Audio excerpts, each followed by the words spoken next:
Il faut absolument que le nouveau traité budgétaire européen qui sera proposé par Benoît Hamon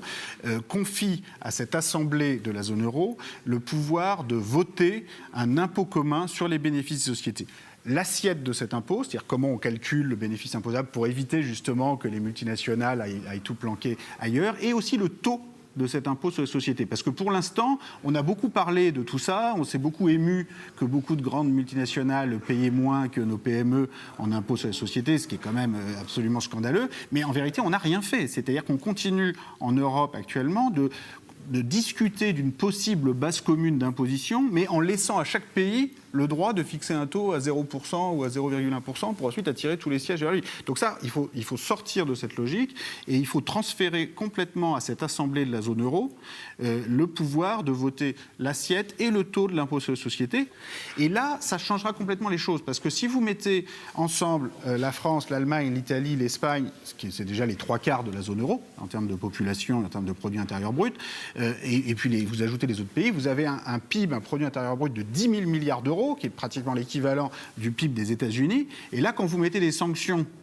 sur les entreprises qui font les malines, je peux vous assurer que ça change tout. Pendant des années, on a dit, par exemple, les banques suisses sont trop fortes, le secret bancaire suisse, on n'arrivera jamais à en venir à bout. Il a suffi que les États-Unis menacent les banques suisses de leur retirer leur licence bancaire pour faire des affaires aux États-Unis, et immédiatement, le gouvernement suisse a dit, bon, puisque c'est comme ça, on va changer toute notre législation bancaire. Alors, on peut dire c'est triste que l'Europe n'ait pas réglé le problème toute seule, parce que quand même l'Allemagne, la France, l'Italie sont beaucoup plus concernés que les États-Unis par un paradis fiscal en plein cœur de l'Europe. Mais moi, je veux voir ça de façon positive. La leçon positive de tout ça, c'est que si on met des sanctions suffisamment fortes et qu'on est suffisamment fort ensemble en ayant un impôt commun sur les sociétés, alors on peut mettre fin à ça. Et je crois que c'est un sujet sur lequel les opinions publiques en France, comme en Allemagne, en Italie, ont compris que la souveraineté nationale, c'était devenu une illusion qui consiste à finalement tous se faire avoir par les multinationales. Et il n'y a qu'en acceptant de confier à cette assemblée de la zone euro, regroupant des députés du Bundestag, des députés français et italiens, votant cet impôt commun sur les sociétés, qu'on sortira du blocage actuel.